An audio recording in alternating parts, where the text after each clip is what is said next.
Because I know in my own life, I know I've always loved the scriptures. I know I've always loved God, right? I've always, just wanted, to do whatever was the good and the right thing.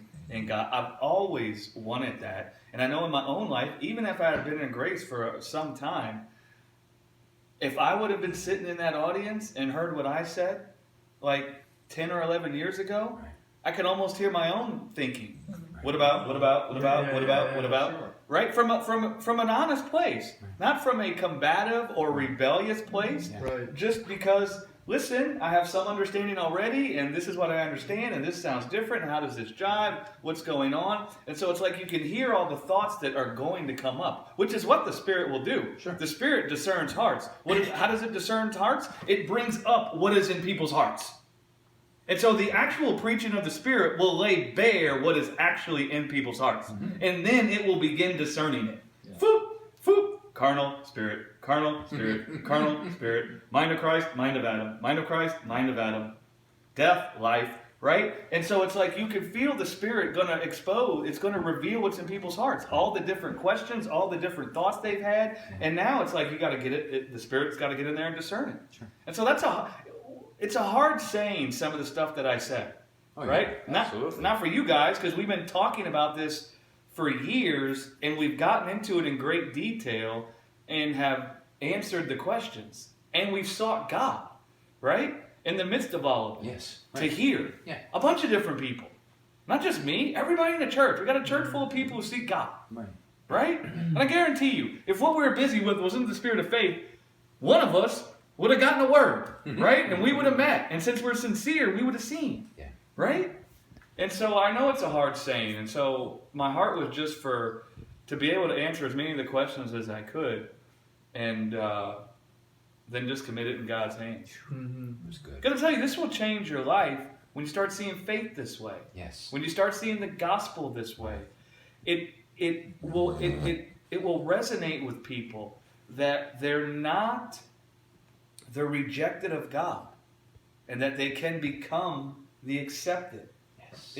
It's a lot easier for a person to come to God if they can hear that He's pleased with them. And that's what Hebrews says, isn't it? Hebrews 11:6. For without faith, it's impossible for God to be pleased, because who can come to Him unless they know He's going to reward them when they come?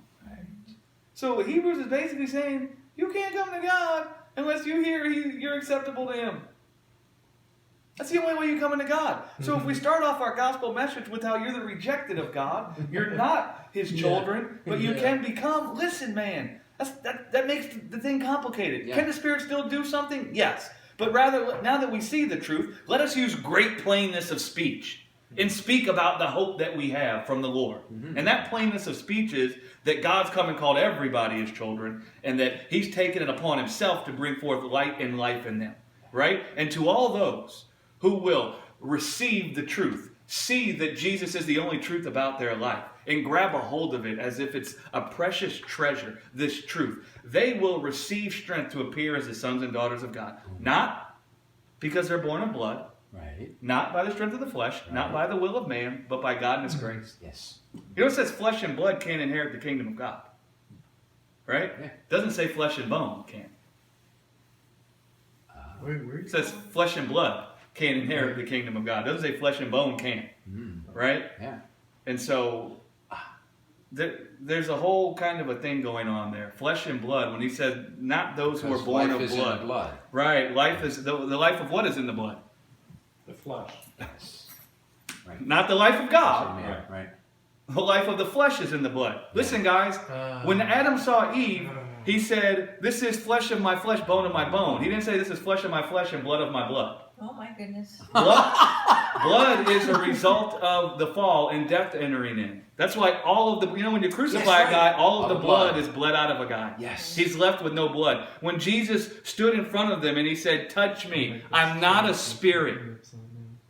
I have flesh and bone, He said. He didn't say I have flesh and blood. He said, I have flesh and bone. Touch me, I'm not a spirit. Right? That's why I said that I think when in our resurrected body, the makeup, the look of our body, and the way it functions is going to be the same. But instead of having blood flowing through our body, we have His Spirit flowing through our body. Woohoo. Now that's just, you know. Whoa. No. What did Jesus say? Flesh and blood didn't reveal that to you, but our Father. That's right. That's good. Maybe. That's good. But we have this whole idea that the kingdom isn't physical, Whoa. right? And then we try to quote the verse that says flesh and blood can't inherit the kingdom. Then we say the kingdom isn't physical. Listen, man, when it says flesh and blood can't inherit the kingdom, it's not talking about the kingdom not being physical. It's that blood is the result of the death. And so flesh filled with blood can't inherit the kingdom, meaning the flesh can't do something to get the kingdom through its own works. Oh my goodness. But that doesn't mean the kingdom isn't going to be physical. Right. That doesn't mean it's not a physical thing. It doesn't mean the kingdom doesn't manifest physical, because flesh and bone can inherit the kingdom, because Jesus did. Right. Wow. All right.